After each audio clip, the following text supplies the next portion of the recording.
Hey everyone, welcome to another What Are You Playing video.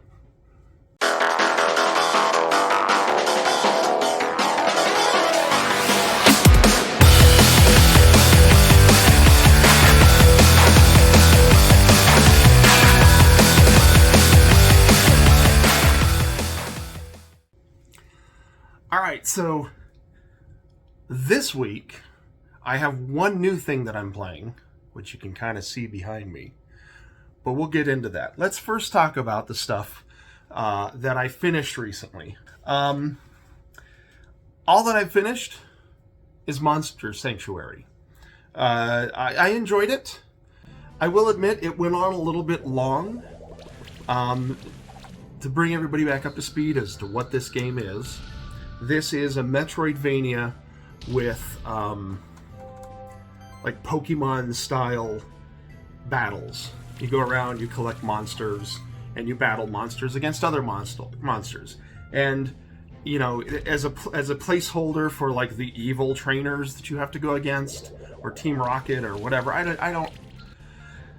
I've played a few Pokemon games, but Pokemon is another one of those franchises that was like after my time, so I never really got into it. So I only kind of have a superficial understanding of the way the games work, but instead of evil Pokemon trainers, you're going up against, I think they're called alchemists, and there's this convoluted story that's largely forgettable. But it was a fun game. I enjoyed it. And it was good to finally complete it, because like I said before, I had it on PC, but I never actually beat it on PC. So it was fun. I will admit, my one complaint with it was that there's a pretty big jump in difficulty when you start hitting the alchemists. Like, they seem substantially more difficult than all of the other champions around them. So I had to go and grind on more than one occasion just to be ready to come back and beat one of the alchemists. But I finished it, and we could put it back on the shelf. Alright, so what am I playing now? Well, I'm still playing Eternal Castle.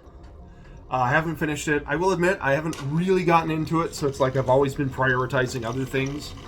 Hopefully I don't bounce off of it, because it definitely seems like the sort of game that I would get into, but, you know, I haven't been feeling it. I also started Evil West on the Xbox One, but I think I'm going to bounce off of it. I'm not in the mood for it. It's very much a game that I know I will enjoy, but I'm just not feeling it now. So I have a feeling that I'm going to bounce off of it and move on to something else. Also on the Xbox, I started... This one I might bounce off too. This is a bad week for bouncing off games, isn't it? I started Wolong. It's on Game Pass. I was kind of I haven't really decided where I wanted to get it physically, and I'm kind of glad I didn't get it physically, because I am not digging it. I'm a huge fan of Souls-likes, but this one has that same sort of Sekiro, parry heavy combat, and I don't know. I didn't really care for it with Sekiro. I kind of forced myself. Like Sekiro, the thing that was cool about Sekiro was just beating it was... It had a really great story and like really great environments, a lot of great set pieces, but I kind of hated the combat. Wolong might be the same kind of thing, and I'm going to have to see if I'm going to bounce off of it or if I'm actually going to play and beat it. Another thing that I started recently, pretty much as soon as I finished Monster Sanctuary, Metroid Prime, the remaster.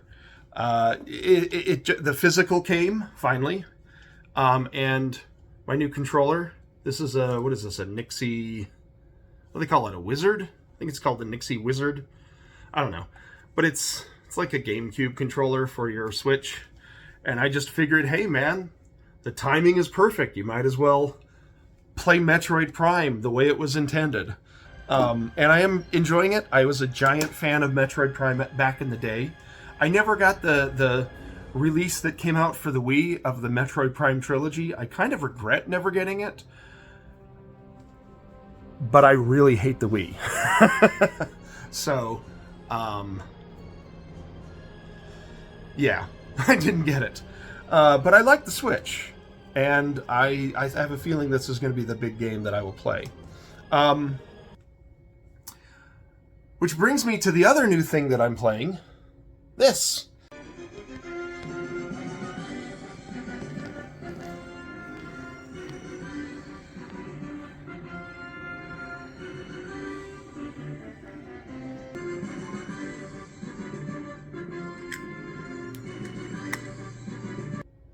So I mentioned in the Q&A video from a few weeks back that I didn't have an arcade cabinet and that I was planning on building one.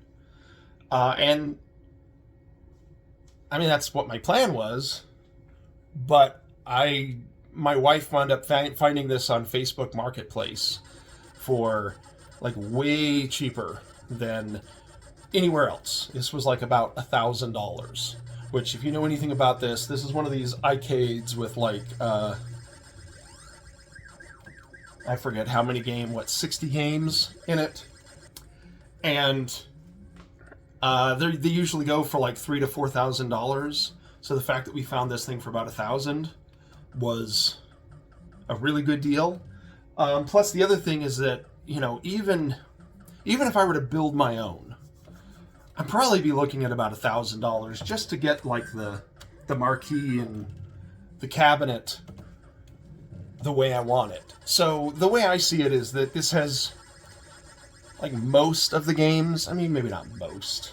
It has all the stuff up to like maybe 1984 that I would want to play. It might be missing a few things, stuff like Satan's Hollow. That would be a really cool one. Or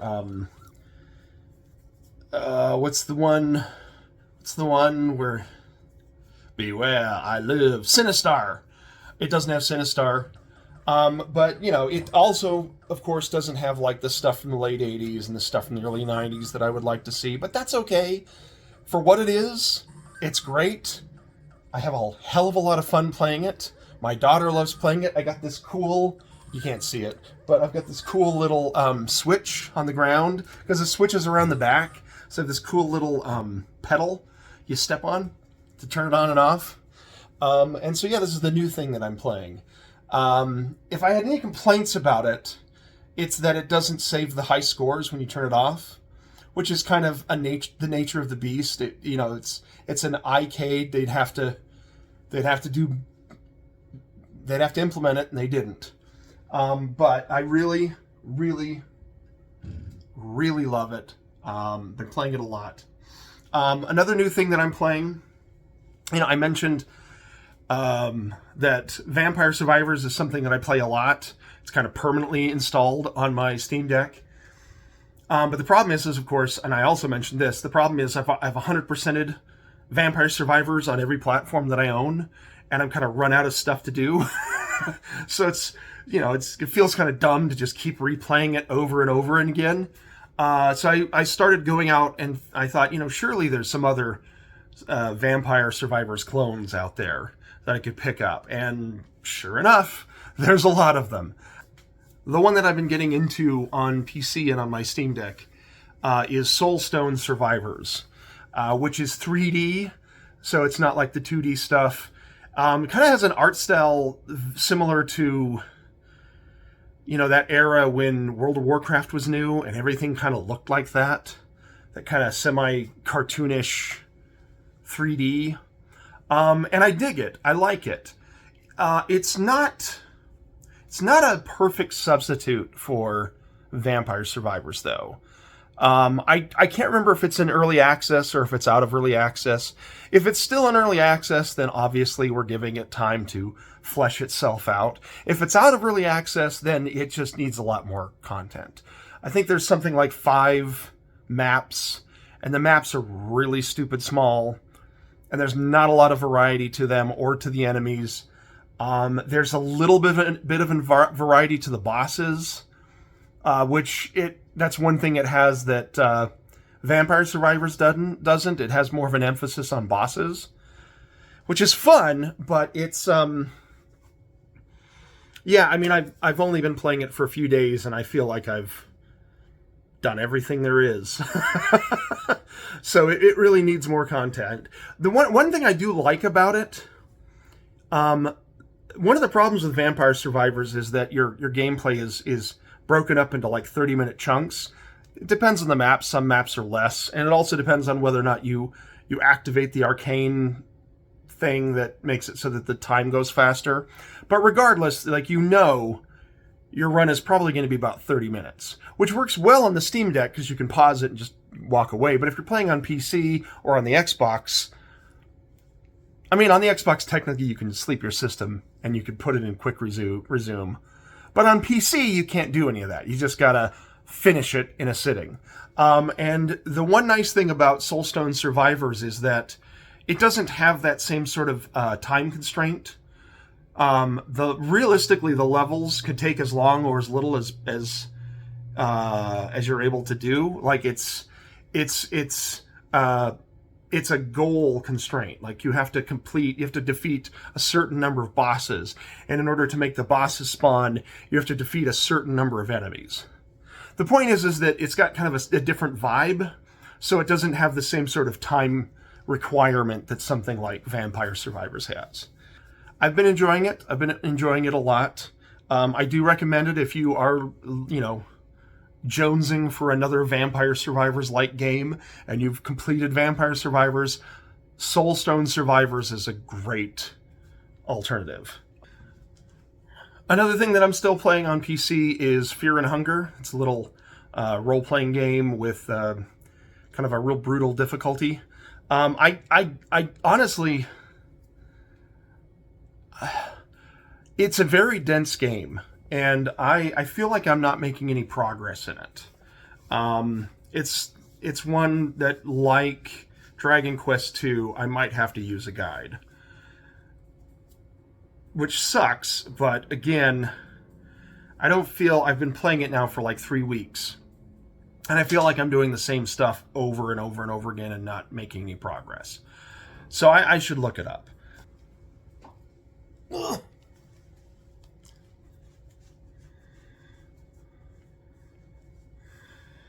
Seriously. This cat. Like, he hears me in here talking, and he's like, well, that means I need to come and get some snuggles. But that's it for this week. I've got nothing else to say. As usual, I don't know how to end these things. Oh, I know how to end it. Hold on.